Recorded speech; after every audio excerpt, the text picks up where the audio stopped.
Bonjour, je présente aujourd'hui la 14e vidéo de mon programme pour l'élection présidentielle, celui du Rassemblement pour la démondialisation. Elle s'intitule aujourd'hui « Introduction à la troisième partie de mon programme, reconquérir la souveraineté monétaire et financière de la France ». Cette partie se trouve sur le site internet et s'appelle « Reconquérir la souveraineté monétaire et financière en sortant de l'euro, en démantelant les marchés financiers en France, en organisant le dépérissement de la bourse et en faisant défaut sur la dette publique pour pouvoir la restructurer ». Tel est le titre de cette troisième partie. Ce que l'on appelle la globalisation financière ou encore la dictature des marchés financiers ne résulte absolument pas de mécanismes économiques spontanés ou inéluctables, contrairement à ce que croient beaucoup de gens. Elle est une construction purement politique, un choix d'organisation sociale. Elle constitue l'une des facettes de la mondialisation néolibérale. La financiarisation de l'économie subordonne désormais la sphère économique réelle à la sphère financière. Tel était son but, qui a marqué la victoire de cette fraction du capitalisme sur les autres. La financiarisation des économies vient de décisions politiques qu'il est parfaitement possible de suivre à la trace, le développement de l'informatique donnant aux mesures prises une redoutable efficacité. Voici les principales mesures qui ont été prises et qui ont conduit à la globalisation financière. D'abord, la libéralisation des marchés financiers. Initiée par les États-Unis au début des années 80 sous l'administration Reagan, puis après en Grande-Bretagne Thatcher, elle s'est généralisée ensuite dans tous les pays occidentaux. Elle a été relayée, impulsée par les institutions supranationales comme le FMI ou la Banque mondiale. En France, cette libéralisation a débuté à partir de 1982-83 avec les socialistes, M. Périgord, Delors, par la déréglementation des circuits de financement, la suppression de l'encadrement quantitatif du crédit, la disparition du contrôle d'échange, etc. L'Union européenne a pris le relais. Ensuite, la désintermédiation. C'est la possibilité offerte aux grandes entreprises de financer leurs besoins d'investissement, non plus par l'emprunt auprès des seules banques, mais directement sur les marchés financiers, en leur facilitant l'émission d'actions ou d'obligations. Le rôle d'intermédiaire que jouaient les banques entre les agents économiques qui disposent d'épargne, les ménages, et les agents économiques qui ont besoin d'épargne, les entreprises, a été contourné. Et puis il y a encore l'encouragement à la cotation des sociétés en bourse. Les entreprises d'une certaine taille, par différents moyens, ont été encouragées à se tourner vers les marchés boursiers pour trouver les financements dont elles avaient besoin.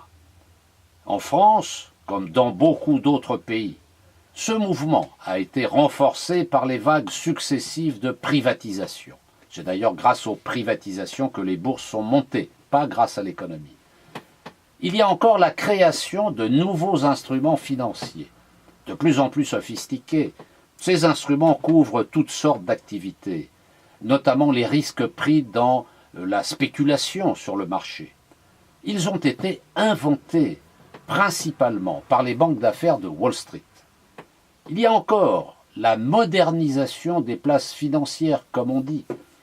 Elle s'est faite par la généralisation de l'informatique et la mise en place de la cotation en continu. À partir d'octobre 1986 à Londres, en juillet 1987 en France avec la création du CAC, cotation assistée en continu, la suppression de la corbeille, etc. On trouve aussi la montée en puissance des investisseurs institutionnels, les fameux zinzins. Il s'agit des fonds de pension, des fonds communs de placement, et des sociétés d'investissement à capital variable, les SICAV. On les trouve surtout dans le monde anglo-saxon. Ils s'appellent des mutual funds. Ils croissent sous l'effet de l'extension des régimes de retraite par capitalisation, à éviter à tout prix, et l'essor des produits d'assurance vie. On trouve encore le développement de l'actionnariat.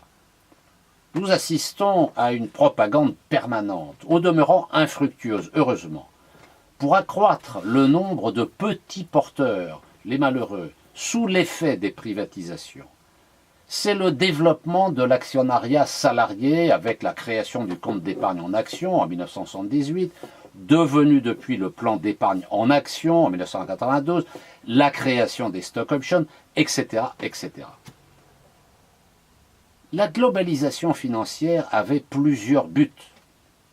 D'abord, financer les déficits publics des États par émission de titres négociables à travers le monde, en développant le marché obligataire. La dette, c'est eux. C'est en particulier le cas du déficit des États-Unis, financé par les autres pays développés, puis par la Chine, et bien sûr par les pays du Golfe. C'est aussi organiser la domination des États-Unis au travers de celle de sa monnaie, le dollar. C'est échapper à tout contrôle, en particulier du fisc, en utilisant massivement les paradis fiscaux.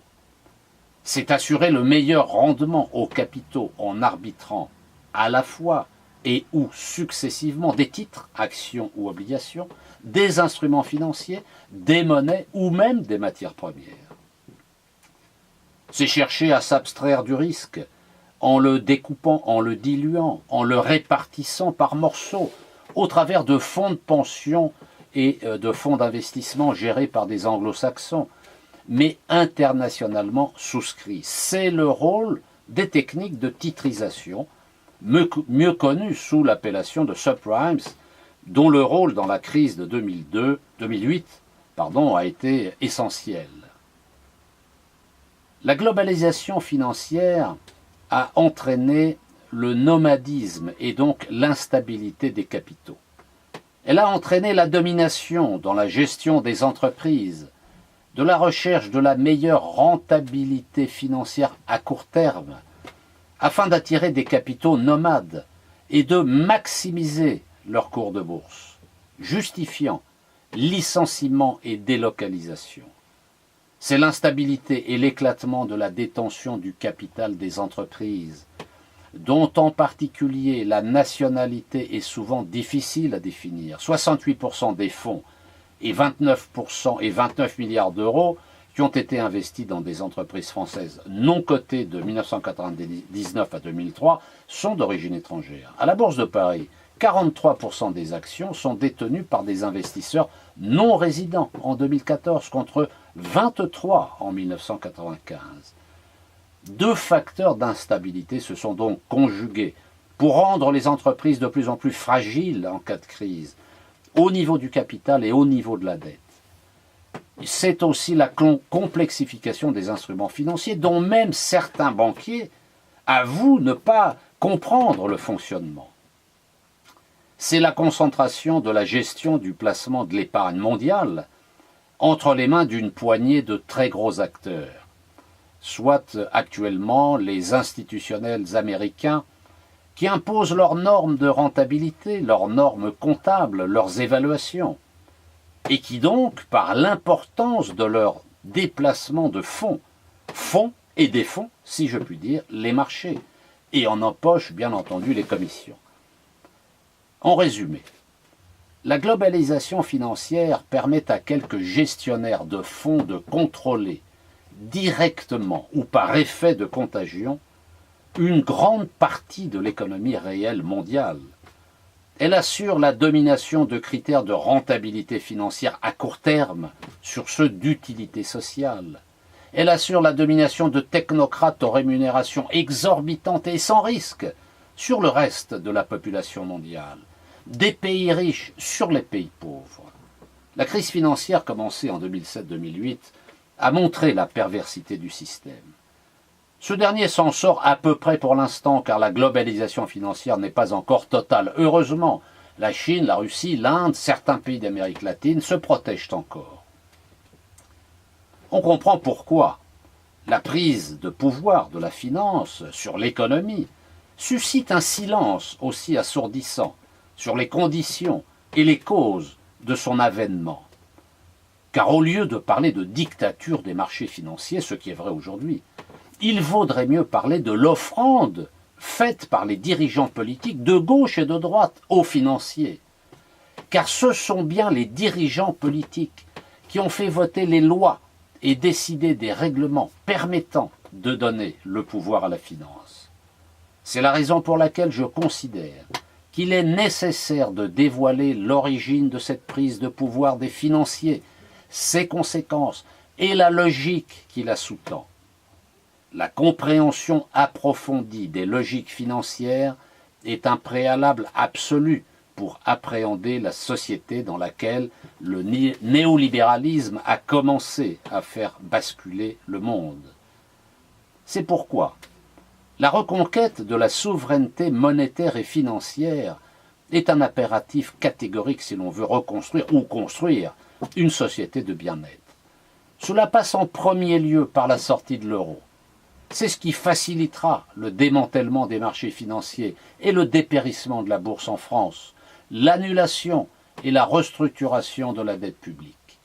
C'est en se coupant des marchés financiers internationaux qu'il sera possible de renouer le lien avec le peuple en menant des politiques qui lui soient favorables. Pour sortir de la crise, il faut une démarche systémique. Car la crise est systémique. Cela signifie que c'est tout le système qui est atteint et que c'est donc tout le système qu'il faut changer. La monnaie, l'économie, le système bancaire et financier, la démocratie, l'implication citoyenne, l'environnement, les questions sociales. Pour résoudre ces problèmes, il faut une démarche globale, systémique, c'est-à-dire une parfaite compréhension de la crise et une action résolue sur toutes ces dimensions, en même temps, de manière dynamique, puissante et radicale. Cette crise est trop profonde et trop complexe pour se contenter de demi-mesures, d'effets d'annonce, de verbiage, de rhétorique. Il faut agir en fonction de la dimension des problèmes, comme c'est parfois le cas dans les périodes charnières de l'histoire, telles que la Révolution de 1789, le Front populaire, ou la période de la Libération, pour appliquer le programme du Conseil national de la résistance. C'est aujourd'hui un programme de révolution pacifique qui est nécessaire, comme il en existe parfois dans l'histoire. C'est l'équivalent contemporain, ma proposition, du programme du Conseil national de la résistance. La population, en France et dans le plus grand nombre possible de pays de l'Union européenne, particulièrement de la zone euro, doit être convaincue qu'une telle politique est non seulement nécessaire, mais possible. Tout le monde doit s'y mettre. Un gouvernement vraiment favorable au peuple, nouvellement installé, devra à peu près tout faire à la fois dès les premiers jours de sa nomination. En vérité, croyez-moi, la finance est un géant au pied d'argile. La démarche systémique ici exposée requiert un certain ordre pour agir, qui explique les enchaînements suivants. Les fiches et les vidéos qui vont suivre dans les jours qui viennent porteront sur les 10 étapes nécessaires pour démanteler les marchés financiers en France, retrouver notre souveraineté monétaire et financière. Premièrement, annuler les plans d'austérité en France. Deuxièmement, contrôler l'échange et les mouvements de capitaux en France. Troisièmement, rétablir la souveraineté populaire et nationale sur la politique monétaire en France. Quatrièmement, annuler la dette politique et la restructurer en France. Cinquièmement, sortir unilatéralement et immédiatement de la zone euro, revenir au franc. Sixièmement, dévaluer le franc. Septièmement, nationaliser toutes les banques et compagnies d'assurance. Huitièmement, démanteler les marchés financiers en France. Neuvièmement, organiser le dépérissement de la bourse en France jusqu'à sa fermeture. Dixièmement, créer un pôle financier public en France.